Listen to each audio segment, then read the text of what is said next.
Hey guys, welcome to my channel. My name is Ivan, some people know me as Dreamframer, and today I want to show you something very interesting. I want to show you how to create photorealistic water reflection in Photoshop. The tutorial is pretty complicated, so it would be awesome if you have another device aside from your computer where you can watch and pause the video when you need it, so you can work on your image without interruptions. I'm using Photoshop CC, but I'm pretty sure you can do this in Photoshop CS3. Okay, less talking, more working. So we can see how to make this from this. Let's create a photorealistic water reflection for this image. First thing I want to do is crop the parts of the image I don't want to keep. I'm going to click on my rectangular marquee tool and select only the part of the image I want for my water reflection landscape. And I'm going to image, clicking crop, and that's it. Now I want to convert background layer to smart object. I'm gonna right click on it and click convert to smart object so we can do some non-destructive editing. Now I'm gonna zoom out and we have to add the space in the bottom, so we have to extend the canvas. I'm gonna click on the image, canvas size, and right now the height of the image is 2283 pixels. I want to almost double that, so I'm gonna put something like 4400 pixels. And then be sure to click on the top middle square over here so your canvas extends to the bottom. So let's click OK. Now we added the space for the reflection. Let's drag this bottom layer to the new layer icon to make a copy of it. I'm gonna double click on it and rename it to reflection. And the bottom layer I'm gonna double click and rename it to background. Now I want to click on the top layer, reflection layer, and go to my move tool, grab it and slide this top layer to the bottom until it snaps. And now go to edit, transform, flip vertical, and now we have something that looks like a reflection, but it's too perfect. It's like a mirror.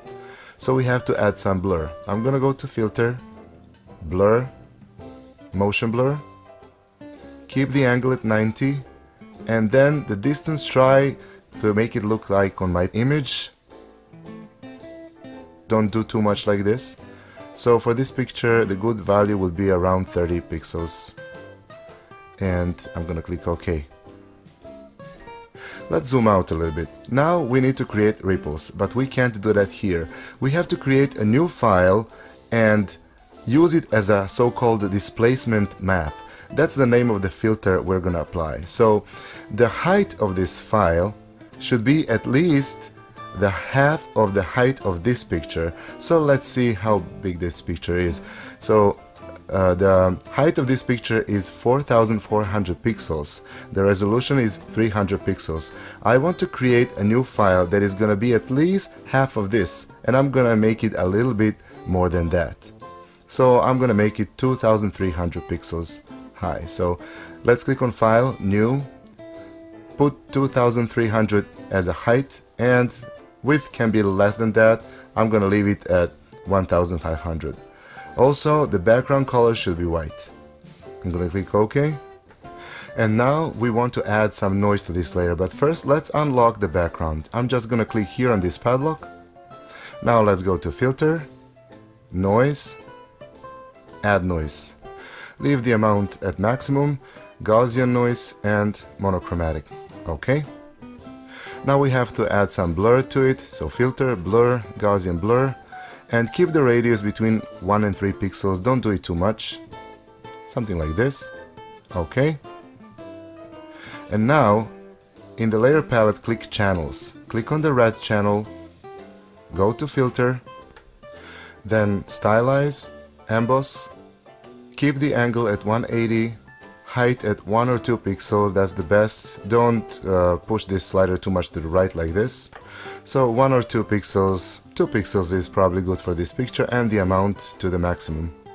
Now let's click on the green channel and repeat, filter, stylize, emboss, and just change the angle to 90 degrees. Leave height and amount the same. Okay. Now we're gonna click on RGB channel and back to our layers palette. Zoom out as far as you can, something like this. Click on Edit, Transform, Perspective, and drag one of these bottom points as far as you can, something like this maybe. This looks good. Now I'm gonna click up here the check mark to confirm, and I want to flatten this image, so going to layer, flatten image, and this is gonna be our displacement map for ripples. So I'm gonna save it, file, save as, and I'm gonna give it a name, ripples displace map. I'm gonna leave Photoshop extension PSD and click save. Now let's go back to our landscape.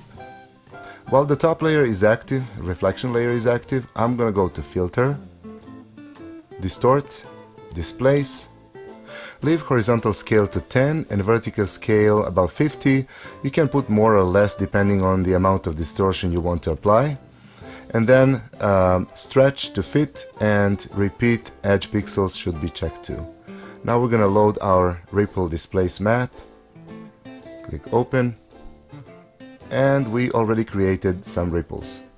Now what can happen sometimes is that by doing this you create some transparent areas at the very bottom of the picture, and we didn't do it now, but if it happens, just go to edit, transform, scale, click OK here, and then just drag this point a little bit down so you hide these transparent areas.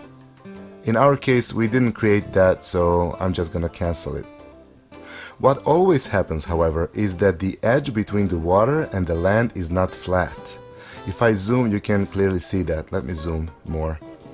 So you can see that we have some grass and some waves on the grass, so we have to make this edge flat, right? So we have to hide this distortion that's applied on the ground instead of the water.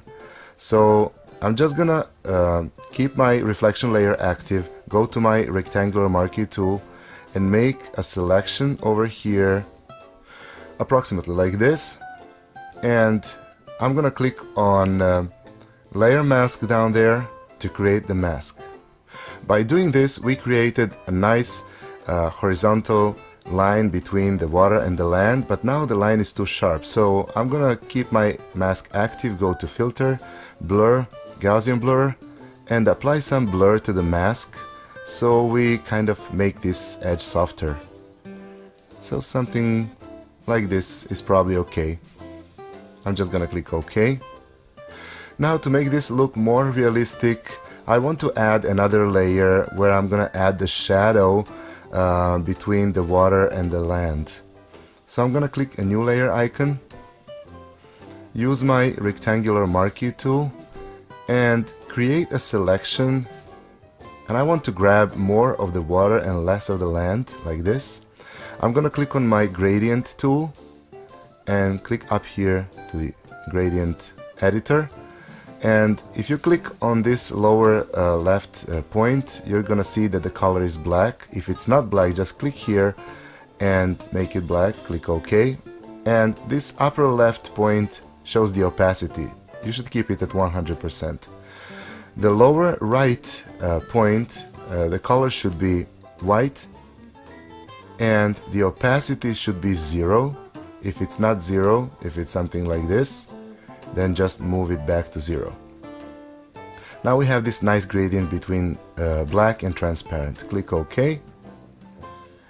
Now zoom in a little bit, click Shift on your keyboard, and with the gradient tool make a line from the top to the bottom of the selection and just release your mouse like this. Then I'm gonna click select and deselect and change the blending mode for this layer to soft light.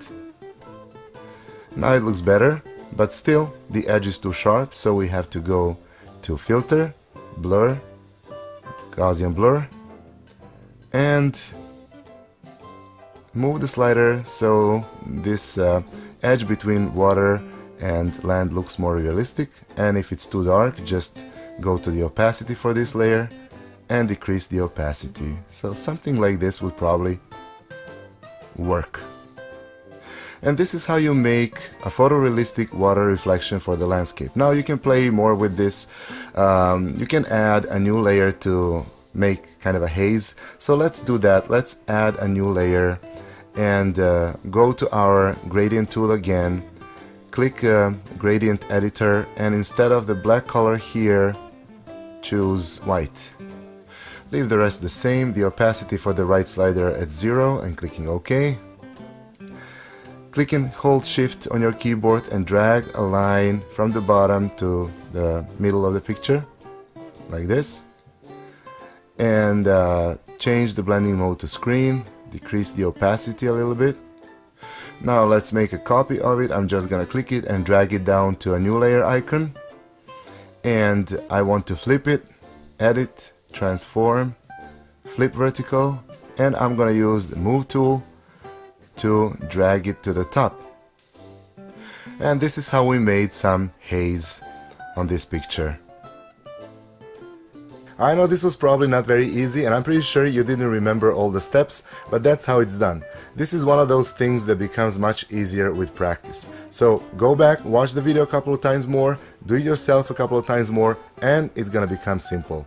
Anyway, if you like this video, press that like button, leave a comment, ask me a question. I'm gonna do my best to answer all your questions, guys. Also, subscribe if you still didn't, especially if you're trying to sell your photos online, because I'm making the most detailed guide on YouTube on how to do this.